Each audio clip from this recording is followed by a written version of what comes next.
বলছিলাম যে আরবি ভাষাটা যে আমরা শিখবো এটি শুধু একমাত্র আমাদের দুনিয়াবী উদ্দেশ্যেই নয়, বরং এই ভাষা শিখবো হলো এই ভাষাটি আমাদের দিনের একটি অংশ, আমাদের ইহতিরামুল লুগাত, দিনের একটি অংশ এই ভাষাটা। আচ্ছা, ২ নম্বর গুরুত্ব কি? দিনের অংশ। অনুরূপভাবে এই ভাষা, এটা কোরআনের ভাষা। এই ভাষা যদি আমরা শিখি, তখন আল্লাহ তাআলা কোরআনের মধ্যে কি বলছেন, হ্যাঁ, আমরা তো কোরআন পড়ি, কিন্তু কোরআনে আল্লাহ তাআলা কি বলছেন যখন আমরা এই ভাষাটা শিখবো, তখন আমাদের কোরআন তেলাওয়াত কতই না মধুর হয়ে যাবে। যে আল্লাহ তাআলা কোরআনের মধ্যে কি বলছেন, আমি নিজে বান্দা হয়ে সেটা নিজেই অনুধাবন করতে পারছি। সুবহানাল্লাহ। তো ২ নম্বর হলো আল লুগাতুল আরাবিয়্যা ইয়া লুগাতুল কুরআন। আরবি ভাষা হলো কোরআনের ভাষা। আল্লাহ তাআলা বলেন, বিলিসানিন আরাবিয়্যিন মুবিন, আমি এই কোরআনকে সুস্পষ্ট আরবি ভাষায় নাযিল করেছি। লাকাদ আনজালনাহু বিলিসানিন আরাবিয়্যিন মুবিন, সূরা ইউসুফের ২ নম্বর আয়াত। অনুরূপভাবে আল্লাহ তাআলা বলেন, ইন্না জাআলনাহু কুরআনান আরাবিয়্যান লাআল্লাকুম তাকিলুন, যে আমি এই কোরআনকে তোমাদের মাঝে আরবি ভাষায় অবতীর্ণ করেছি যেন তোমরা এই কোরআন বুঝতে পারো। আচ্ছা, তো ২ নম্বর উপকারিতা হলো এই ভাষা হলো কোরআনের ভাষা। ৩ নম্বর গুরুত্ব হলো তাহকিকুল ফাহমিল আমিক লিল ইসলাম মিন খিলাল আরাবিয়্যা, যে আমরা যদি এই ভাষাটা শিখি, তখন ইসলামের অনেক গভীর গভীর বিষয়, কোরআন হাদিসের অনেক গভীর রহস্য, এবং সেখানে সূক্ষ্ম সূক্ষ্ম মাসালা, সূক্ষ্ম সূক্ষ্ম দৃষ্টিভঙ্গি, সূক্ষ্ম সূক্ষ্ম তথ্যাবলী আমরা সহজেই বুঝতে পারবো, এবং বাস্তবিক অর্থেই আল্লাহ কি বলেছেন, আল্লাহ রসুল সাল্লাল্লাহু আলাইহি ওয়াসাল্লাম কি বলেছেন, তখন কিন্তু আমরা যখন এই ভাষাটা শিখবো নিজেই বুঝতে পারবো, অন্যের কাছে আমাদের যেতে হবে না। তাহকিকুল ফাহমিল আমিক লিল ইসলাম মিন খিলালিল আরাবিয়্যা, তাহলে আরবি ভাষা শেখার মাধ্যমে আমরা ইসলামের গুরুত্বপূর্ণ যে সকল বিষয়গুলো আছে, আল্লাহ এবং আল্লাহ রাসূল সাল্লাল্লাহু আলাইহি ওয়াসাল্লাম যে দিক নির্দেশনা দিয়েছেন আমাদেরকে, সেই বিষয়গুলো আমরা তখন নিজেরাই অনুশীলন করে, নিজেরাই তখন সেগুলো চর্চা করে পড়ে আমরা জানতে পারবো। আচ্ছা, ৩ নম্বর হলো আরবি ভাষা, এটা মুসলিম জাতি হিসেবে আমাদের সকলেরই উচিত এই ভাষা শিক্ষা গ্রহণ করা। আচ্ছা, তো ভাষা তো হুজুর বুঝলাম, ভাষার গুরুত্ব বুঝলাম, কিন্তু ভাষা আমরা শিখবো কিভাবে, এই বিষয়ে কিছু কথা বলাই লাগে। কাইফা তাতাহাদ্দাসুল আরাবিয়্যাতা বিতলাকা, কিভাবে আমরা সাবলীল ভাষা, কিভাবে আমরা সাবলীল ভাবে আরবিতে কথা বলতে পারি, যে কোনো ভাষায়, এটা শুধু আরবি না, যে কোনো ভাষা, ইংরেজি হোক, এটা বাংলা ভাষা হোক, চাইনিজ ভাষা হোক, আরবি ভাষা হোক, আমরা যে কোনো ভাষা শিখতে গেলে সেই ভাষা শেখার কিছু মৌলিক কিছু দিক রয়েছে, যদি সেই দিকগুলো আমরা লক্ষ্য রাখি, তখন কিন্তু সেই ভাষাটা আমরা সহজেই আয়ত্ত করতে পারবো। তাহলে যে কোনো ভাষা শেখার ক্ষেত্রে সর্বপ্রথম গুরুত্বপূর্ণ বিষয় হলো মুমারাসাতুল ইস্তিমা। ১ নম্বর হলো মুমারাসাতুল ইস্তিমা ওয়া তাহাদ্দুসি ইয়াউমিয়ান, অর্থাৎ দৈনিক সেই ভাষাটা শোনার চেষ্টা করা, দৈনিক সেই ভাষাটা বেশি বেশি করে শোনা। কারণ আমরা শুরু থেকে, যখন আমরা শিশু থাকি, ছোট থেকেই কিন্তু আমরা ভাষাটা শিখি কিভাবে, আমরা কিন্তু শুনে শুনে শিখি। এজন্যই ভাষাবিদ ইবনুল জিন্নি উনি বলেন যে ভাষা মূলত কি জিনিস, ভাষা হলো ইন্নাহা আসওয়াতুন ইয়াবিরু বিহা কুল্লু কওমিন আন আগরাদিহিম, যে ভাষা হলো কিছু আওয়াজের নাম, কিছু ধ্বনির নাম, কিছু শব্দ ধ্বনির নাম। তো এই শব্দ ধ্বনিগুলো যে জাতি যেভাবে শুনে, তারা সেভাবেই কিন্তু বলে ব্যক্ত করতে তারা শিখে যায়, সেভাবেই তারা তখন ব্যক্ত করে। আমরা ছোটবেলা যখন শিশু ছিলাম, আমাদেরকে আমাদের বাবা মা বাবা, আল্লাহ, এরকম বিভিন্ন শব্দ শিখিয়ে শিখিয়ে কিন্তু আমরা শুনে শুনে কিন্তু শিখেছি। অনুরূপভাবে যারা সৌদি আরবে আছে, তারাও তাদের সন্তানদেরকে অনুরূপভাবে উম্মা, আবি, উম্মি, খায়ালাতি, এরকম ভাবে তারা কিন্তু তাদের সন্তানদেরকে ভাষাটা শিখায়। তাহলে ভাষা কিন্তু শিখার ক্ষেত্রে, ভাষা আমরা কিন্তু যখন ছোট ছিলাম, তখন কি আমরা ব্যাকরণের মাধ্যমে শিখেছি ভাষা? কখনোই না, আমরা ভাষা শিখেছি শুনে শুনে। তাহলে ভাষা শেখার মৌলিক মূল পন্থা, সবচেয়ে মূল তরিকা হলো আল ইস্তিমাউ ওয়াত তাহাদ্দুস, তথা সেই ভাষাটা আমার শুনতে হবে, এবং শোনার পরে সেই ভাষাটা বলার চেষ্টা করতে হবে। কারণ যদি শুধু শুনি, না বলি, তখন তো হবে না। আমরা যখন ছোট ছিলাম, বাচ্চা ছিলাম, আমরা শুনেছি এবং বলার চেষ্টা করতাম, এভাবেই কিন্তু আমরা ভাষাটা শিখেছি। তাহলে আমরা আরবি ভাষা শেখার ক্ষেত্রে এটা কোনো কঠিন কোনো জিনিস না যে আমাকে এখানে অনেক ব্যাকরণ শিখতে হবে। প্রাথমিক অবস্থায় শত শত ব্যাকরণ আমরা আপনাদের মাথায় দিয়ে দিব যে সেই ব্যাকরণগুলো তোমরা মুখস্থ করো, সেই অনুযায়ী অনুশীলন করো, এটা কখনোই না। আমরা এই কোর্সের মাধ্যমে শিক্ষার্থীদেরকে ভাষা আগে শোনাই, ভাষা কোনো নিয়ম কানুন ছাড়া তাদেরকে আগে ভাষাটা বলা শিখাই, পরবর্তীতে বলে দিই যে এই ভাষার মধ্যে যে আমরা এইভাবে কথা বলছি এটার ব্যাকরণ হলো এই রকম, তখন তাদের জন্য পরবর্তীতে বাক্য তৈরি করতে, বাক্য অনুসরণ করতে সহজ হয়। তাই প্রথমে আমাদের আগে ভাষা শুনে শুনে শিখতে হবে। আচ্ছা, তো এটা হলো প্রথম বিষয়। 2 নাম্বার হলো, যেহেতু আমরা একটা একেবারেই নতুন ভাষা শিখবো, তাই একেবারেই ব্যাকরণ ছাড়া শেখাটাও একটু কঠিন। তাই 2 নাম্বার হলো তাআল্লুমুল কওয়াইদিন নাহওয়িয়্যা ওয়া তাতবিকুহা। আমরা আরবি ভাষা শেখার ক্ষেত্রে 2 নাম্বার কিছু কিছু ব্যাকরণ আমরা শিখবো। আরবি ব্যাকরণগুলোকে বলা হয় নাহউ। আরবি ব্যাকরণগুলোকে বাংলাতে আমরা যেমন বাংলা ব্যাকরণ, বাংলা ভাষার বাংলা ব্যাকরণ বলি, আরবিতে হলো নাহু, মানে আরবি ব্যাকরণগুলোকে নাহু শব্দে ব্যক্ত করা হয়। তাহলে আমরা 2 নাম্বার হলো আমরা অনুরূপভাবে আমরা সেই ভাষার অর্থাৎ আরবি ভাষার যে নাহু বা আরবি ভাষার যে ব্যাকরণ আছে সেগুলো আমরা এই কোর্সের মাধ্যমে অনুশীলন করব এবং সেগুলো শেখার চেষ্টা করব ইনশাআল্লাহ। 3 নাম্বার হলো আমরা এই ভাষা শেখার ক্ষেত্রে ইস্তিখদামুল কামুসিল আরবি, আমরা আরবি অভিধান, যে কোনো শব্দ যখন আমরা পারবো না, যে কোনো নতুন শব্দ আমাদের কাছে আসবে সেগুলো ব্যবহার কিভাবে করতে হয়, অভিধানগুলো কোথায় পাওয়া যায়, কোন কোন অভিধান আমাদের ব্যবহার করতে হবে, সেগুলো সম্পর্কে আমাদের এই কোর্সের মধ্যে বিস্তারিত আলোচনা থাকবে ইনশাআল্লাহ। 4 নাম্বার হলো কিরাআতুল আদাবিল আরবি, আমরা শুধু বলতে পারি ভাষায় কিন্তু ভাষা পড়তে পারি না, তাহলে কিন্তু ভাষা পরিপূর্ণভাবে শেখা হয় না। বলা হয় যে ভাষা, একটা ভাষা শেখার 4টা দিক যদি কেউ পরিপূর্ণ আয়ত্ত করে তখনই বলা হয় সে সেই ভাষাটা পরিপূর্ণভাবে শিখেছে। 1 নাম্বার হলো আল ইস্তিমা, অর্থাৎ সেই ভাষায় শুনে বোঝা, অর্থাৎ সেই ভাষার কথাগুলো যখন আমি শুনে বুঝবো তার মানে সেই ভাষার একটা দিক আমার আয়ত্ত হয়েছে। 2 নাম্বার হলো আত তাহাদ্দুসু, তথা সেই ভাষায় নিজের মনের ভাব প্রকাশ করতে পারা। 3 নাম্বার হলো আল কিতাবাতু, তথা লেখা। 4 নাম্বার হলো আল কিরাআতু, পড়া, সেই ভাষার যে কোনো লেখা পড়তে পারা এবং সময়ে প্রয়োজন হলে লিখতে পারা। তো এই পড়ার যোগ্যতা অর্জনের জন্য আমরা এই কোর্সের মধ্যে রেখেছি কিরাআতুল আদাবিল আরবি, আরবি সাহিত্য পড়ার কিছু আমরা এরকম অনুশীলন দেখেছি, যেখানে আরবি বিভিন্ন বিষয়ের উপরে লেখা থাকবে, সেই লেখাগুলো আমরা পড়ব, সেগুলো পড়ে পড়ে আমরা আরবি ভাষার বইগুলো পড়া শিখবো ইনশাআল্লাহ। আচ্ছা, সর্বশেষ হলো 5 নাম্বার বিষয়, সর্বশেষ না, 5 নাম্বার বিষয় হলো ভাষা শেখার ক্ষেত্রে আমাদের প্রচুর ধৈর্য লাগবে। আজকে আমরা একদিন কোর্স করলাম, 2 দিন ক্লাস করলাম, একদিন ক্লাস করলাম না, ব্যস্ততার মাঝে হারিয়ে গেলাম, তখন কিন্তু এক সময় নিজের মধ্যে দুর্বলতা চলে আসবে। তো আত-তাহাল্লি বিস-সবরি ওয়াল মুমারাসাতিল মুনতাজিমা, একটা রুটিন, একটা নিয়মতান্ত্রিক আমাদের অনুশীলন যখন থাকবে, আমরা যখন ধৈর্য সহকারে যখনই ক্লাসগুলো করব, নিয়মিত অনুসরণ করব, তখনই আর ফলটা পরিপূর্ণভাবে আসবে ইনশাআল্লাহ। এজন্য শুরুতেই আমি আপনাদেরকে বলে রাখি, এই ধৈর্য কিন্তু অনেক বড় জিনিস। ক্লাসের মধ্যে অনেক সময় অনেক স্টুডেন্টকে দেখা যায়, অনেক ছাত্রকে দেখা যায় বাড়ির কাজ দেওয়া হয়, তারা সেগুলো করে না, অনুশীলনী করতে বলা হয়, সেগুলো অনেকে করে না। কিন্তু যারা করে তারাই কিন্তু পরিপূর্ণ সফল হয়। আমাদের ইতিপূর্বে হাজার হাজার শিক্ষার্থী এখান থেকে কোর্স করেছে আলহামদুলিল্লাহ, অনেকেই আলহামদুলিল্লাহ আরবিতে কথা বলা, বিশুদ্ধ ভাষায় কথা বলা শিখেছে। কারা শিখেছে?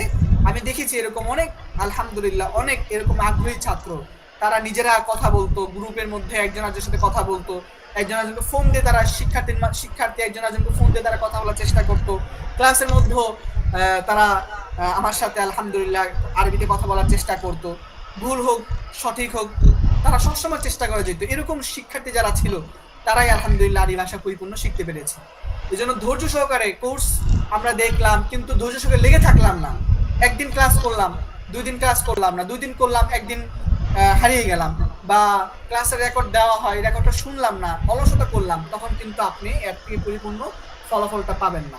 এই জন্য ধৈর্য অবশ্যই লাগবে, কারণ যেহেতু নতুন একটি ভাষা আমরা শিখবো, সেক্ষেত্রে ধৈর্য হারা হলে হবে না। আল্লাহ তাআলা আপনাদের সবাইকে পরিপূর্ণ ধৈর্য ধরে কোর্সটি করার তৌফিক দান করেন।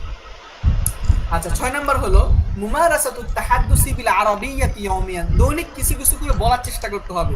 ক্লাসের মধ্যে আমরা যতটুকু ভাষা শিখাবো সেটা আপনি বাস্তবিক জীবনে বলার চেষ্টা করবেন কারোর সাথে, তখনই দেখবেন ইনশাআল্লাহ আপনার এটার ফায়দা হবে। 7 নাম্বার হলো ভাষা শেখার ক্ষেত্রে উঁচু আওয়াজে পড়তে হয় এবং মুখস্থ করতে হয়। যে সকল নতুন শব্দ আসবে সেগুলো উঁচু আওয়াজে, কারণ কানের মধ্যে যখন ঢুকবে আপনার এটা, তখন দ্রুত এটা মুখস্থ হয়ে যাবে। যাক, তো আমরা এবং দৈনিক এটা যারা বিশুদ্ধ ভাষা শিখবো আমরা, তাদের ক্ষেত্রে আর কি দৈনিক যতটুকু শিখা হয় সেটার উপরে কিছু রচনা, কি এটাকে বলা হইলো রোজনামচা, অল্প অল্প করে লেখার চেষ্টা করা আর কি। যাই হোক, যখনই আমরা এই এই কয়টা পয়েন্ট মাথায় রেখে যখন ভাষা শিখবো ইনশাআল্লাহ, আশা করি এর থেকে পরিপূর্ণ ফলাফল আপনারা যারা আছেন এবং আমাদের এই সামনের কোর্সে যারা অংশগ্রহণ করবেন, আশা করি ইনশাআল্লাহ পরিপূর্ণ ফায়দা অর্জন করবেন ইনশাআল্লাহ। আল্লাহ তাআলা আমাদের সবাইকে পরিপূর্ণ তৌফিক দান করেন। তো আমরা আজকে প্রাথমিকভাবে একটা ক্লাস আজকে নেই, মানে বেশি বড় না, একেবারেই ছোট একটা বিষয় আমরা আজকে একটা টপিকে আজকে আলোচনা করব। সেটা হলো আরবিতে আমরা কিভাবে একজনকে হাই হ্যালো করা, কিভাবে একজনকে আমরা সম্বোধন করতে পারি আরবিতে প্রাথমিকভাবে। কাউকে যদি আমরা হাই বলি, ডাকি, সম্বোধন করি, কিভাবে আমরা আরবি ভাষায় করব। আচ্ছা, সবাই খেয়াল করেন, সবাই পিডিএফটি দেখতে পাচ্ছেন কিনা, আশা করি দেখতে পাচ্ছেন, মেসেজে জানাবেন সবাই। জি, দেখতে পাচ্ছি।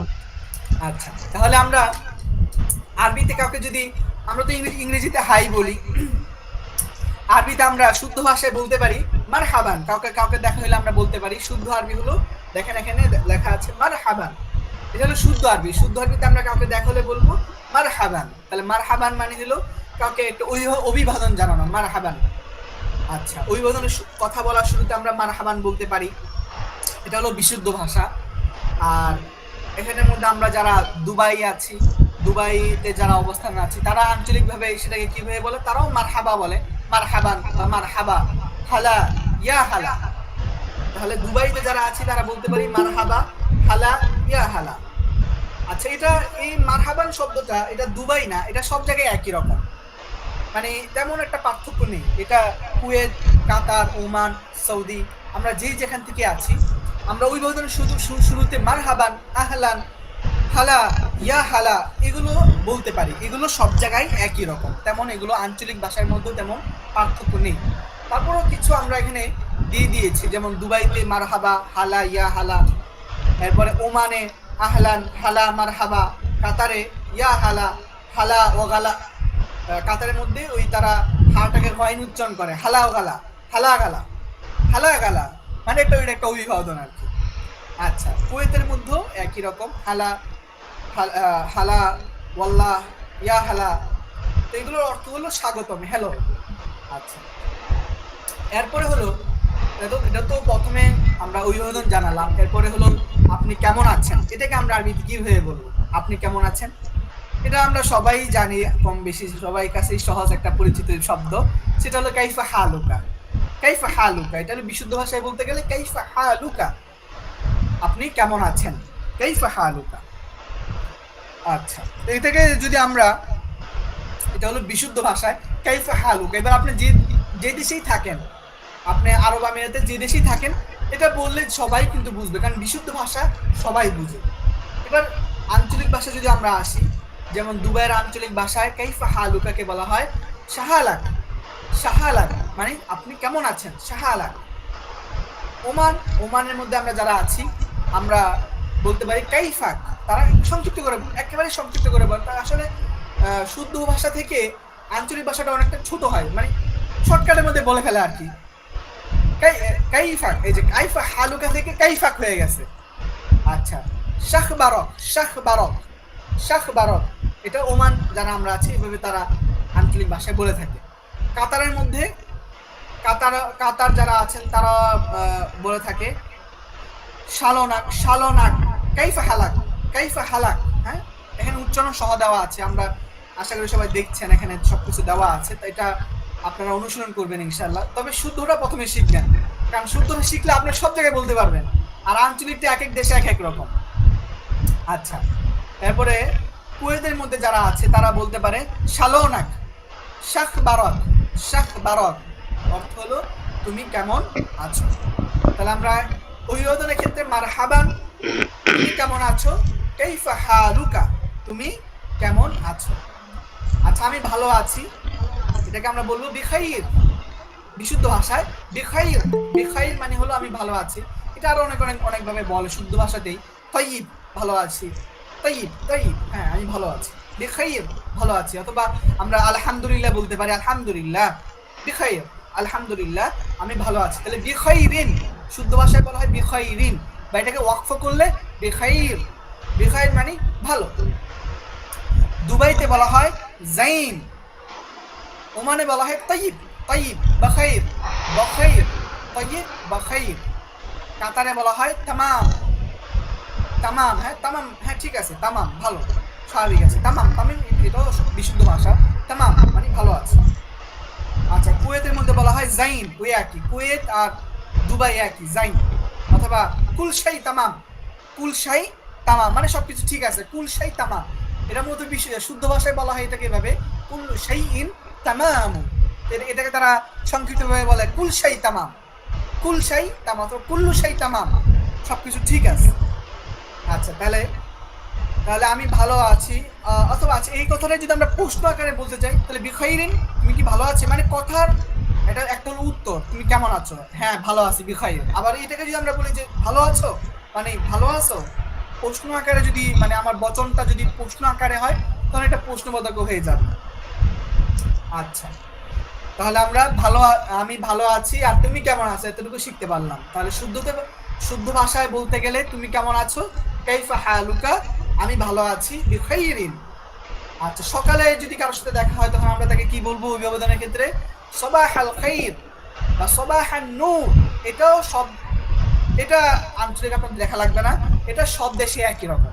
এটা কুয়েত বলেন, কাতার বলেন, ওমান বলেন, সব জায়গায় শুভ সকাল, গুড মর্নিং, শুভ সকাল আমরা কিভাবে জানাবো, সবাহাল খাইর অথবা সবাহান নূর, শুভ সকাল। আচ্ছা, এরপর হলো শুভ সন্ধ্যা, মাসা আর নূর। এটাও সব দেশে প্রায় সেম, মানে এটা আপনার চেঞ্জ না করলেও হবে, বিশুদ্ধটাই আমরা রাখার চেষ্টা করি। যেখানে একেবারে না পারতে আঞ্চলিক আনা লাগে, সেক্ষেত্রে আমরা আঞ্চলিক শিখবো। যেগুলো স্বাভাবিকভাবে সব জায়গায় একরকম, সেখানে চেঞ্জ করার দরকার নেই। তাহলে মাসা আল খাইর, শুভ সন্ধ্যা, এটা এখানে তাও লেখা আছে। দুবাইতে বলা হয় মাসা আন নূর, ওই একই, মাসা আল খাইর মাসা আন নূর সেম। ওমানে মাসা কাল্লা বিখাইর, কাতারে মাসা খাইর, কুয়েতে মাসা কুমুল্লাহ বিল খাইর, ওই একই। আসলে এখানে যেটা বলা হয়েছে যে আঞ্চলিক ভাষায়, শুদ্ধ ভাষা আঞ্চলিক ভাষায় প্রায় সেম এক। অতএব আমরা এই শুভ সন্ধ্যা বা শুভ সকাল, এটা সব দেশে আমরা একভাবেই বলতে পারি, সবাহ আল খাইর, মাসা আন নূর, মাসা আল খাইর, মাসা আন নূর, অর্থ শুভ সন্ধ্যা। এবার আলহামদুলিল্লাহ তামাম, আলহামদুলিল্লাহ বিখাইর, আলহামদুলিল্লাহ জাইন, আলহামদুলিল্লাহ তামাম, ভালো আছি। এটা এটা তো আর ভাই আলহামদুলিল্লাহ তো, এটা তো কোনো ভাষা চেঞ্জ হয় না, এটা তো সব জায়গায় একই রকম, তাই না? ওই যেমন ওই যে আজানের একটা আমরা কাহিনী শুনি না, যে বাংলাদেশ থেকে একজন সৌদি আরবে যায়, যাওয়ার পরে যে বলে যে সব সৌদি এসে সবকিছুই দেখি তারা আরবিতে আরবিতে কথা বলে, কিন্তু আজানটা দেখি বাংলায়। ভাই আজান তো বাংলা না, আজানটা আমাদের কাছে পরিচিত, এটাও তো আরবি। তা আলহামদুলিল্লাহ এটাও সব দেশে সেম, এটা আসলে এখানে আর পরিবর্তনের কোনো কিছু নাই, এটা সব জায়গায় সেম। আচ্ছা, এখন আমি যদি কাউকে বলতে চাই যে আমি ভালো নেই, এটা আমরা কিভাবে বলবো, আমি ভালো নেই? শুদ্ধ ভাষায় বলবো লাস্তু বিখাইর। শুদ্ধ ভাষায় আমরা কি বলবো, লাস্তু বিখাইর, আমি ভালো নেই, লাস্তু বিখাইর। আপনারা রেকর্ড করছে, এগুলো শুনে শুনে আরো অনুসরণ করতে পারবেন ইনশাআল্লাহ। তাহলে আমি ভালো নেই, এটা আমরা কিভাবে বলবো, লাস্তু বিখাইর। শুদ্ধ ভাষাও আমরা সবাই শিখবো ইনশাআল্লাহ, কারণ শুদ্ধ ভাষা শিখলে তখন কোরআনটা বুঝতে সুবিধা হবে ইনশাআল্লাহ। আচ্ছা, তাহলে লাস্তু বিখাইর মানে আমি ভালো নেই। দুবাইতে আমরা এটাকে এভাবে বলে মুজাইন, মুজাইন, মুজাইন মানে জি, আমরা সবাই কথা শেষে শুনবো ইনশাল্লাহ। আমরা শেষ করে ফেলি, এরপর আমরা কিছু কথা বলবো, আপনাদের কথা শুনবো ইনশাল্লাহ। একটু অপেক্ষা করি আমরা। জি। আচ্ছা, তাহলে আমরা ভালো নেই কিভাবে বলবো, মুজাইন দুবাইতে। ওমানের মধ্যেও একই সেম, মুজাইনও বলতে পারি। অথবা তাবান মানে আমি ক্লান্ত, ভালো নেই, তাবান। এরপরে কাতারের মধ্যে মিশ তামাম, মিশ তামাম মানে ভালো নেই আমি, মিশ তামাম মানে মিশ তামাম মানে ভালো, মিশ তামাম মানে ভালো নেই। আচ্ছা, কুয়েতের মধ্যে মু তাইয়িব, মানে তাইয়িব মানে ভালো, মু তাইয়িব। অথবা মা তয়িব, মুতাইব মা তয়িব একই, অথবা আমি ভালো নেই। আচ্ছা ঠিক আছে, এরপর দিনকাল কেমন যাচ্ছে এটাও সেম, ওই ভালো কেমন আছেন। তো যাই হোক, আমরা এখন একটা বিস্তৃত একটা কথোপকথন দেখি। আমরা একটা পুরুষ, মানে একজন পুরুষ আরেকজন পুরুষের সাথে যদি বিস্তৃত আমরা কথা বলতে চাই, শুরুতে আমরা কিভাবে একটা পরিচয় নিতে পারি একজন মানুষের, এটার একটা আমি স্লাইড এখানে দিয়েছি, আপনারা দেখেন। আসসালামু আলাইকুম। ওয়ালাইকুম আসসালাম। তোমার নাম কি? মাসমুক। বিশুদ্ধ ভাষায় মাসমুক, তোমার নাম কি? তো আমার নাম ইসমি আব্দুল হালিম, ইসমি আব্দুল্লাহ, ইসমি রায়েদ, আমার নাম হলো রায়েদ। মিন আইনা আনতা, আপনি কোথা থেকে এসেছেন? আনা মিন বাংলাদেশা, আমি বাংলাদেশ থেকে এসেছি। হাল আনতা বাংলাদেশিয়ুন, তুমি কি বাংলাদেশি? না, আনা বাংলাদেশিয়ুন, হ্যাঁ আমি একজন বাংলাদেশি। মাযা তা'মালু, তুমি কি কাজ করো? আনা মুয়াজ্জাফুন, আমি চাকরি করি। আনা মুয়াজ্জাফুন। আইনা তাসকুনু, তুমি কোথায় থাকো? আসকুনু ফি ঢাকা, আমি ঢাকায় থাকি। এটা হলো বিশুদ্ধ ভাষায় এটা সংলাপ আমরা আপনাদের সামনে দিলাম। তো এটাকে আঞ্চলিক ভাষায় বলতে গেলে, যদি সৌদিতে আমরা আসি, আসসালামু আলাইকুম, ওয়ালাইকুম আসসালাম। এরপর যদি বলি তুমি তোমার নাম কি? ওয়াশ ইসমাক, ওয়াশ ইসমাক, অর্থাৎ তোমার নাম কি? ওয়াশ ইসমাক। আনা, এরপর আনা মানে হলো আমি। আনা এটা সব জায়গায় কি, আনা, আনা মানে আমি। তাহলে আনা আব্দুল হালিম, আনা আব্দুল্লাহ, আনা জাবের, আমি জাবের। আচ্ছা, আমি বাংলাদেশ থেকে এসেছি। মিন আইনা আনতা, তুমি কোথা থেকে এসেছো? এটাকে আমরা সৌদি, না সৌদি আরব চলতেছে, সৌদি আরবে আমরা এটাকে কিভাবে বলতে পারি? মিন ওয়াইন ইনতা, মিন ওয়াইন, মিন ওয়াইন ইনতা। বিশুদ্ধ ভাষা ছিল মিন আইনা আনতা। সৌদির আঞ্চলিক ভাষায় মিন ওয়াইন ইনতা, মিন ওয়াইন ইনতা, তুমি কোত্থেকে এসেছো? আনা মিন বাংলাদেশ, আমি বাংলাদেশ থেকে এসেছি। এরপর তুমি কি বাংলাদেশি? ইনতা বাঙালি, ইনতা বাঙালি। দেখছেন, বিশুদ্ধ ভাষা ছিল হাল আনতা বাঙালিয়ুন, হাল আনতা বাংলাদেশিয়ুন। আর এটা আঞ্চলিক ভাষা হয়ে গেছে ইনতা বাঙালি, তুমি কি বাঙালি? আয় ওয়াল্লাহ আনা বাঙালি, আয় ওয়াল্লাহ আনা বাঙালি, হ্যাঁ আমি বাঙালি। আনা বাঙালি, আনা বাংলাদেশিয়ুন, আনা বাংলাদেশিয়ুন, এটা ছিল বিশুদ্ধ। আর সৌদির আঞ্চলিক ভাষা এটা হয়ে গেছে আয় ওয়াল্লাহ আনা বাঙালি। আচ্ছা, এরপরে তুমি কি কাজ করো? এটা বিশুদ্ধ ভাষা ছিল মাযা তা'মালু, তুমি কি করো? আর সৌদির আঞ্চলিক ভাষা হয়ে গেল, আঞ্চলিক ভাষা এটা হয়ে গেছে ওয়াইশ ইস্তাগিল, ওয়াইশ ইস্তাগিল, তুমি কি করো?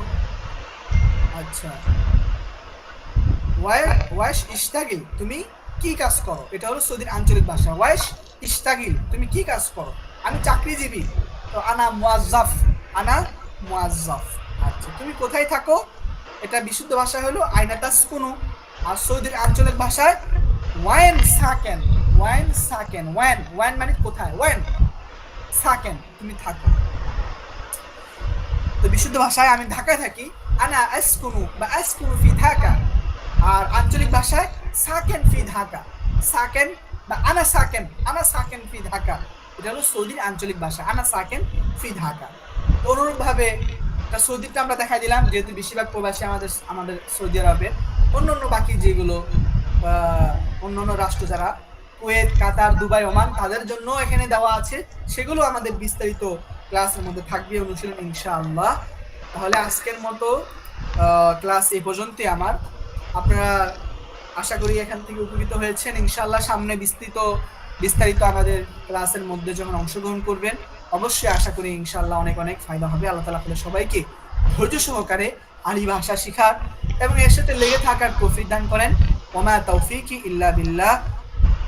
আল্লাহ তাআলা আপনাদের সবাইকে সুস্থ রাখেন। মা'আস সালামাতি দাওয়ামান। আসসালামু আলাইকুম ওয়া রাহমাতুল্লাহি ওয়া বারাকাতুহু। ওয়ালাইকুম আসসালাম রহমতুল্লাহ। আচ্ছা, যাই হোক, তো এখানে আমরা এতক্ষণ যা কিছু শুনেছি, আমাদের অনেকের কিছু প্রশ্ন থাকতে পারে, আমি সবার কথা শুনবো ইনশাল্লাহ।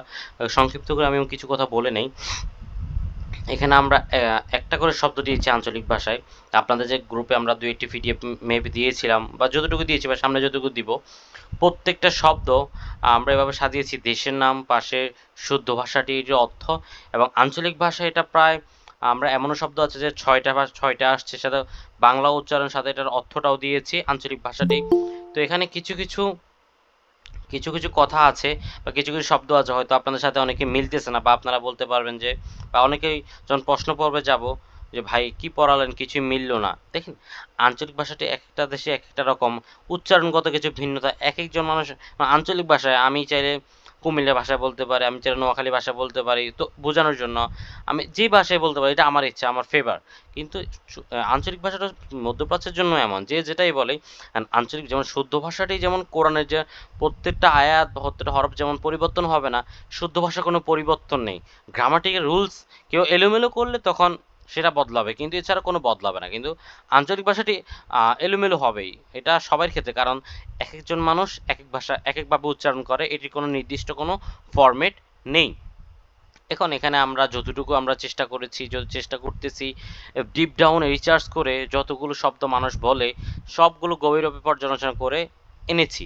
এগুলো আপনারা, কারণ স্লাইডে একটা শব্দের প্রায় 10টা ফরম্যাট নিয়ে আসা কষ্টকর, কারণ স্লাইডটা খুব, আপনারা জানেন স্লাইডগুলো খুবই ছোট, এখানে সবগুলো আনলে ছোট ছোট করে দিতে হবে, একদম ফন্টগুলো ছোট ছোট করে দিতে হবে, সেক্ষেত্রে আপনারা দেখবেন। এই জন্য আমরা সেগুলো পিডিএফ আকারে বড় সবগুলো সুন্দর করে বড় বড় টেক্সট বড় বড় ফন্ট দিয়ে আমরা তৈরি করে দিচ্ছি, এবং যেগুলো দিয়েছি বা সামনে কিছু পাবেন, আমরা আজকে রাত্রেও একটি দিব ইনশাল্লাহ, বা যতগুলো দিয়েছি। তো এখানে যে যে বিষয়গুলো পড়েছেন, যেমন গত কয়েকদিন আগে দিয়েছিলাম সবাহাল ক্ষয় নিয়ে, তো 5টি দেশের শুধু সবাহাল ক্ষয় নিয়ে দিয়েছি। মাসা যে শুভ শুভ সন্ধ্যা সবাল খয়ের আমরা উত্তর বলছি সবাহান্নুর, মাসাল খয়ের মাসাহান্নুর। তো মাসাল খয়ের মাসাহান্নুর সেটি আমরা একটা ফরম্যাট করেছি, একসাথে দিলে বড় ফরম্যাট হয়ে যাচ্ছে, বা সবটা ফাইল আপনাদের কাছে, যেহেতু আপনারা মোবাইলে বেশিরভাগ দেখেন, সবটা বড় ছোট ছোট দেখাবে।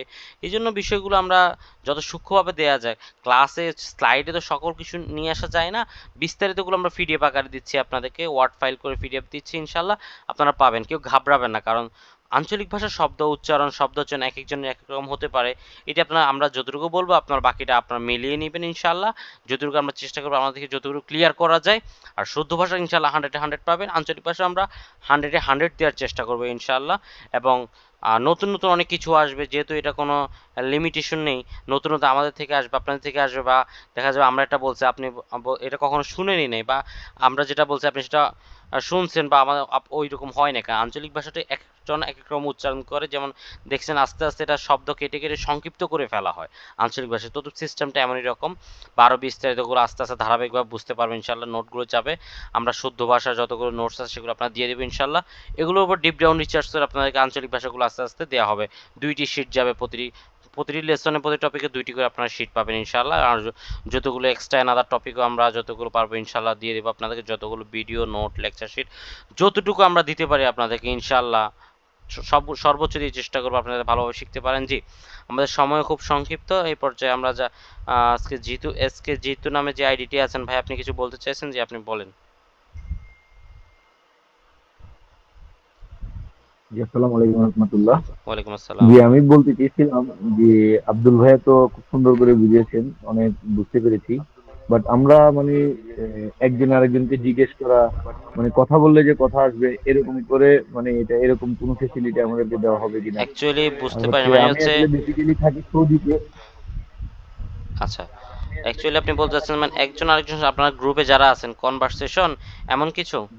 কনভারসেশন, জি জি অবশ্যই। কনভারসেশন, অথবা এটা স্যার আমাদেরকে প্রশ্ন করলো, আমরা আনসার করলাম, এই টাইপের আর কি। জি, এটা তো শুধু উনি আমরা পড়াই গেল অবশ্যই, না এটা তো অবশ্যই রেখে, যেহেতু আজকে প্রথম, তো এই জন্য টিচার যাতে পড়াটা একটা স্টেপে যায় শেষ করে, প্রতি ক্লাসে আপনাদের সিস্টেমটা থাকবে এমনকি যখন যা পড়ানো হবে শেষেই এই সবগুলো প্রশ্ন উত্তর আপনারা করতে পারবেন, টিচার আপনাদেরকে করবে। তো যে ক্লাসের মধ্যখানে আজকে দেই নেই কেন, কারণ হচ্ছে ক্লাসের মধ্যখানে টিচার একটা স্টেজে থাকলে, কারণ পড়ার মধ্যখানে যখন বারবার কথা আসে তখন, কারণ হচ্ছে অ্যাকচুয়ালি আমরা যে লাইভ ক্লাসগুলো কি হয়, সেটা হচ্ছে যখন একটা স্লাইড সামনে না রাখা হয়, কিন্তু স্লাইড হচ্ছে কি মূলত আপনাদের বলি, পিডিএফে হচ্ছে বিস্তারিত দেওয়া থাকে, স্লাইড হচ্ছে সংক্ষিপ্ত, যে মনে করেন একটা টাইটেল থাকে, টাইটেলের ব্যাখ্যা বিষয়বস্তুগুলো সে নিচ থেকে যে লেকচারার সে নিচ থেকে ভিতর থেকে বলে ডিপ ডাউন রিসার্চ করে, পিডিএফে সবগুলো বিস্তারিত দেওয়া থাকে, স্লাইডে বিস্তারিত সবগুলো আনা যায় না, কারণ স্লাইডটা খুবই সংক্ষিপ্ত করা হয় এটাই। তো এখন আমরা ক্লাসের মাঝে এগুলো বলতে দেই না, এই জন্য লেকচার চলাকালীন যাতে মধ্যখানে কোনো গ্যাপ হলে কথা আসলে টিচার কিন্তু তার যে ডিপ ডাউন রিসার্চটা যে সরে গেলে কথাগুলো যখন স্মরণ থাকবে না তখন সে বলতে পারবে না, কারণ স্বাভাবিক যেটা ভিতর থেকে রিসার্চ করে বলা হয়। ইনশাল্লাহ সামনে ক্লাসগুলোতে একটা লেসন পড়ানো বা একটা পৃষ্ঠা পড়ানোর পর টিচার আপনাকে জিজ্ঞেস করে আপনার তখন কনভারসেশন করে সব সলভিং করতে পারবেন এবং যে গ্রুপে আমরা আপনাদের যাই যেহেতু বলি, ভুল বলি, শুদ্ধ বলি, স্যাররা ঠিক করে দিবে। জি কিন্তু ইনশাল্লাহ পিডিএফ অবশ্যই আসলে দিলে কি, জি, কথা বললেই কথা বের হবে আর কি। আমি অবশ্যই এটুকু, জি, অবশ্যই আমার অবশ্যই আমার অবশ্যই থিঙ্কিংটা ঠিক না, জি আপনি জি জানেন। অবশ্যই। আমার প্রতিটা ব্যাচে সিস্টেম আছে, সমস্যা না, আল্লাহ ভরসা। আর জি। বাকি অনেকেই তো আসে নাই, আমরা বাকি আসলে এখানে বাইরে যারা থাকি, কমিউনিকেশনের জন্য আমরা অনেক পিছিয়ে আছি। যে এই জিনিসটার জন্য আমাদের আর কি আসলে অনলাইন ক্লাস হোক, যেভাবে হোক আমরা শিখতে চাই। জি জি অ্যাকচুয়ালি আমরা এখানে আপনাদের জন্য লাইভ ক্লাস আমরা কেন করে অনেকে চায়, আমাদের অনেক প্রবাসী ভাই আমাদের কাছে প্রায় প্রতিদিন আমাদের অসংখ্য